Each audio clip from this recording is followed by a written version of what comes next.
সহকর্মী আবরার শাহেদের কাছে। আবরার, এর আগে আপনার সাথে কথা হচ্ছিল, আপনি বলছিলেন যে সম্ভবত বাংলাদেশের 299টি আসনের সর্বোচ্চ ভোট রাজশাহীর আপনার যে যে আসনগুলো রয়েছে সেখানে পড়েছে, 70%-রও বেশি ভোট পড়েছে এখানে। ফলাফল কি দেরি হচ্ছে কিনা, বিলম্ব হচ্ছে কিনা? সত্যি একটু দেরি হচ্ছে, কারণ যেগুলো উপজেলা থেকে আসবে তারপরে আসলে এখানে যে কন্ট্রোল রুম আছে সেখান থেকে তারপরে তারা আসলে প্রকাশ করবেন। তবে সেগুলো আসনে 2-3টে উপজেলা থাকলেও একটি করে উপজেলা এখানে বলা হচ্ছে। আমরা দেখতে পাচ্ছি এখন এখানে রিটার্নিং কর্মকর্তা আফিয়া আক্তার, জেলা প্রশাসক, তিনি মূলত আসনগুলোর যেই পোস্টাল ব্যালটের সংখ্যা সেটি আসলে জানাচ্ছেন।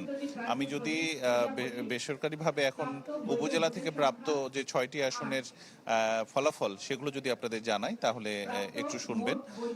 রাজশাহী 1 এই আসনটিতে 159টি কেন্দ্রের মধ্যে প্রাপ্ত কেন্দ্রের ফলের সংখ্যা 118টি। এখানে ধানের শীষ পেয়েছে 1,23,935 এবং দাড়িপাল্লা পেয়েছে 1,32,678টি ভোট। এখানে দাড়িপাল্লা এগিয়ে আছে। এখানে পোস্টাল ব্যালটে ধানের শীষ পেয়েছে 892টি ভোট এবং দাড়িপাল্লা পেয়েছে 2002 ভোট।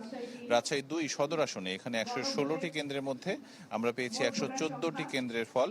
এখানে ধানের শীষ এগিয়ে আছে, 1,25,647টি ভোট পেয়েছে ধানের শীষ, দাড়িপাল্লা পেয়েছে 97,466টি। পোস্টাল ভোটে এখানে ধানের শীষ পেয়েছে 1,549টি ভোট, দাড়িপাল্লা পেয়েছে 2,030টি ভোট। এদিকে রাজশাহী 3 আসন পবা মোহনপুর, এখানে 131টি কেন্দ্রের মধ্যে আমরা পেয়েছি 107টি কেন্দ্রের ফল। ধানের শীষ এগিয়ে আছে, এখানে ধানের শীষ পেয়েছে 1,46,691টি ভোট, দাড়িপাল্লা পেয়েছে 1,07,770টি ভোট। পোস্টাল ব্যালটটা ঘোষণা করছে এখন। রাজশাহী 4 এই আসনটিতে আবারও কিন্তু এগিয়ে গেছে দাড়িপাল্লা।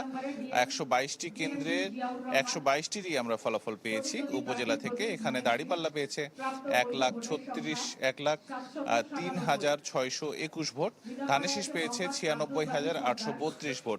হোয়াইট প্লাস প্রো সেনসিটিভ স্কয়ারে মাঠের বাইরেও তো আমরা এভাবে দেশপ্রেম দেখাতে পারি। চূড়ান্ত ফলাফলে জামায়াত এখনো জয়ী উপজেলা থেকে, তবে এখানে এখনো ঘোষণা হয়নি। পোস্টাল ব্যালটের যে ভোটটা সেটিও যুক্ত হবে। রাজশাহী 5 আসন পবা মোহনপুর, রাজশাহী 5 আসন পুঠিয়া দুর্গাপুর, এখানে 132টি কেন্দ্রের মধ্যে 114টি কেন্দ্রের ফল আমরা পেয়েছি। ধানের শীষ এগিয়ে আছে, 1,30,051টি ভোট পেয়েছে ধানের শীষের প্রার্থী, দাড়িপাল্লার প্রার্থী পেয়েছে 59,562টি ভোট। এখানে আরেকটি কেন্দ্র রয়েছে রাজশাহী 6 বাঘা এবং চারঘাট, এখানে 119টি কেন্দ্রের মধ্যে আমরা পেয়েছি 103টি কেন্দ্রের, এখানেও ধানের শীষ এগিয়ে আছে। ধানের শীষের প্রার্থী পেয়েছেন 1,19,458টি ভোট এবং দাড়িপাল্লার প্রার্থী রয়েছে, তিনি পেয়েছেন 74,524টি ভোট। এই মুহূর্তে আসলে যিনি রিটার্নিং কর্মকর্তা তিনি ঘোষণা করছেন পোস্টাল ব্যালটের যে ভোটগুলো এসেছে দেশে এবং দেশের বাইরে থেকে, পাশাপাশি পোস্টাল ব্যালটে যারা হ্যাঁ বা না ভোট দিয়েছেন সেই ভোটের যে সংখ্যাটি ফলটি সেটি। এবং আমার মনে হয় যে আরও প্রায় ঘন্টা 2-3 সময় লাগবে পুরো আসন 6টি আসনের যে ভোটগুলো সব একসাথে সংযুক্ত করে তারপরে চূড়ান্ত যেই ফলাফল সেটি দিতে। নিশ্চয়ই তখন আপনার মাধ্যমে আমরা দর্শকদের জানানোর চেষ্টা করবো। আবরার শাহেদকে ধন্যবাদ। জয়পুর থেকে আমাদের সাথে হারুনুর রশিদ যুক্ত হচ্ছেন। হারুন, আপনার এলাকায় কোন কোন কেন্দ্রের ফলাফল হাতে এসেছে, কি কি নতুন তথ্য আছে?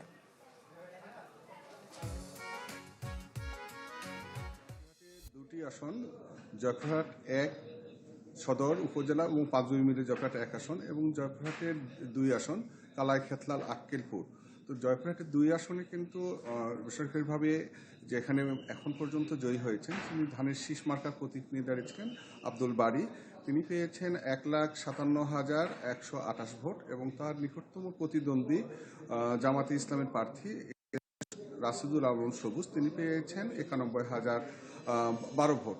তো এছাড়া আরেকজন এখানে প্রার্থী রয়েছেন এম এ জাহিদ লিগল মার্কা, তিনিও পেয়েছেন প্রায় 1,500-এর মতো ভোট।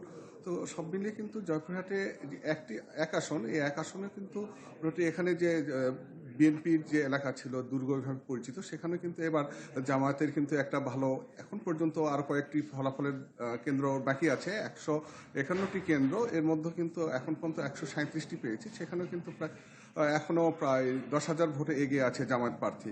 তো সেখানে এখন যে কয়েকটি ভোট আছে, এখন আমরা প্রাথমিকভাবে যেটা জানতে পারছি জামায়াত প্রার্থী সেখানেও এগিয়ে আছে। তো জয়পুরহাটের যে দুটি আসন, জয়পুরহাট 1 আসনে জামায়াত প্রার্থী ফজলুর রহমান ছাই, তার নিকটতম প্রতিদ্বন্দ্বী ছিল মাসুদ রানা প্রধান, ধানের শীষ প্রতীক নিয়ে তিনি এখানে লড়ছিলেন। তো দুটি আসনের মধ্যে জয়পুরহাট 1 আসনে এখানেও জামায়াতের প্রার্থী এবার নির্বাচিত হচ্ছেন, এবং জয়পুরহাট 2 আসনে এখান থেকে ধানের শীষ নিয়ে প্রতীক নিয়ে যিনি প্রতিদ্বন্দ্বিতা করেছিলেন তিনি একজন সাবেক সচিব ছিলেন। নতুন করে তিনি কিন্তু রাজনীতিতে এখানে এসেছেন, তারপরেও কিন্তু এখানে যেহেতু বিএনপির একটি দুর্গ এলাকা, তিনি কিন্তু ধানের শীষ প্রতীক নিয়ে এখানে মানে প্রতিদ্বন্দ্বিতা করে জয়ী হয়েছেন। তো জয়পুরহাটে কিন্তু শান্তিপূর্ণভাবে সকাল থেকে বিকেল পর্যন্ত একটানা ভোট চলেছে, কোনো সহিংসতা বা বিশৃঙ্খলার কোনো ঘটনা ঘটেনি, এবং ভোটের যে ফলাফল উভয় যারা আছে তারা কিন্তু এটাকে মেনে নিয়েছে, এবং শান্তিপূর্ণ যে পরিবেশ এখন পর্যন্ত বিরাজ করছে। তো এই ছিল জয়পুরহাট থেকে ভোটের। হারুন রশিদ, ধন্যবাদ আপনাকে আমাদের সাথে যুক্ত হওয়ার জন্য। আমরা সিলেটে যেতে চাই। আজহার উদ্দিন শিমুল রয়েছেন সিলেট রিটার্নিং অফিসারের কার্যালয়ে, সেখানকার সবশেষ আপনারা জানানোর জন্য।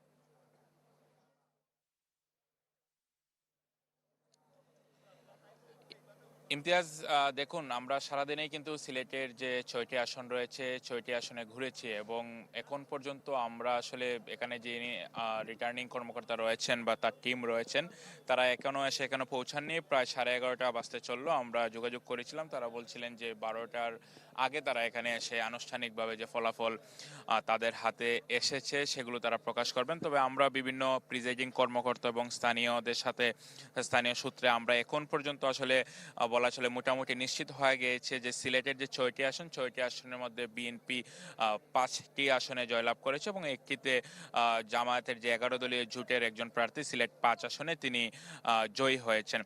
জানিয়ে রাখি, সিলেট 1 আসনে যে দুইজন প্রার্থী হাড্ডাহাড্ডি প্রতিযোগিতা করেছেন, বিএনপির খন্দকার আব্দুল মুক্তাদির এবং জামায়াতে ইসলামের মৌলানা হাবিবুর রহমান, এখানে খন্দকার আব্দুল মুক্তাদির তিনি এগিয়ে রয়েছেন।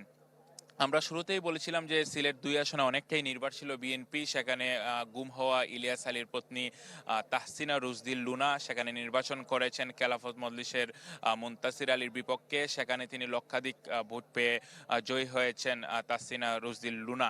এবং সিলেট 3 আসনে যুক্তরাজ্য বিএনপির যিনি সাবেক সভাপতি মোহাম্মদ আব্দুল মালেক তিনি জয়ী হয়েছেন। তার বিপরীতে প্রতিদ্বন্দ্বী ছিলেন বাংলাদেশ খেলাফত মজলিসের মুনায়েম হোসেন রাজু, তিনি পরাজয় বরণ করেছেন। এবং সিলেট 4 আসনে 1,81,000 ভোট পেয়ে প্রাথমিকভাবে জয়ী হয়েছেন সিলেট সিটি কর্পোরেশনের সাবেক মেয়র আরিফুল হক চৌধুরী। তার নিকটতম প্রতিদ্বন্দ্বী যিনি ছিলেন জেলা জামাতের সেক্রেটারি জেনারেল জয়নাল আবেদিন। এবং সিলেট 5 আসনে বিএনপির কোনো প্রার্থী ছিল না, সেখানে জমিয়তে উলামের প্রার্থী ওবায়দুল্লাহ ফারুক ছিলেন। এখন পর্যন্ত আমাদের কাছে যে তথ্য রয়েছে তিনি কিছু ভোটের ব্যবধানে 11 দলীয় জোটের যিনি প্রার্থী রয়েছেন আবুল হাসান তার কাছে তিনি হেরেছেন। এবং সিলেট 6 আসনে এখন পর্যন্ত আমাদের কাছে যে তথ্য রয়েছে, সিলেট 6 আসনে আপনারা জানেন যে জামায়াতে ইসলামীর ঢাকা উত্তর মহানগরের যিনি আমির রয়েছেন মোহাম্মদ সেলিম উদ্দিন তিনি এখানে নির্বাচন করেছেন। বিপরীতে বাংলাদেশ জাতীয়তাবাদী দল থেকে নির্বাচন করেছেন অ্যাডভোকেট এমরান আহমেদ চৌধুরী। সেখানে এমরান আহমেদ চৌধুরী কিছু ভোটের ব্যবধানে জয়ী হয়েছেন বলে আমরা প্রাথমিকভাবে জেনেছি। তবে আসলে পরিপূর্ণ যে ফলাফল সেটা হয়তো রিটার্নিং অফিসার যখন এখানে আসবেন তিনি হয়তো পূর্ণাঙ্গভাবে জানাবেন। এবং সিলেটের যারা রয়েছেন মানুষরা তারা খুবই উৎসবমুখর পরিবেশে ভোটে অংশ নিয়েছেন, এবং আমরা দেখেছি আইন শৃঙ্খলা পরিস্থিতিও খুবই স্বাভাবিক ছিল। সিলেটে যেহেতু সীমান্তবর্তী এলাকা ছিল, সেই সীমান্তবর্তী এলাকা থেকে আমরা কোনো অপ্রীতিকর ঘটনার খবর বা সহিংসতার খবর পাইনি। সব মিলিয়ে শান্তিপূর্ণভাবে সিলেটে ভোট অনুষ্ঠিত হয়েছে। হয়তো ইমতিয়াজ কিছুক্ষণ পর যিনি রিটার্নিং কর্মকর্তা মোহাম্মদ সারোয়ার আলম তিনি আনুষ্ঠানিকভাবে 6 আসনের ফলাফল ঘোষণা করবেন।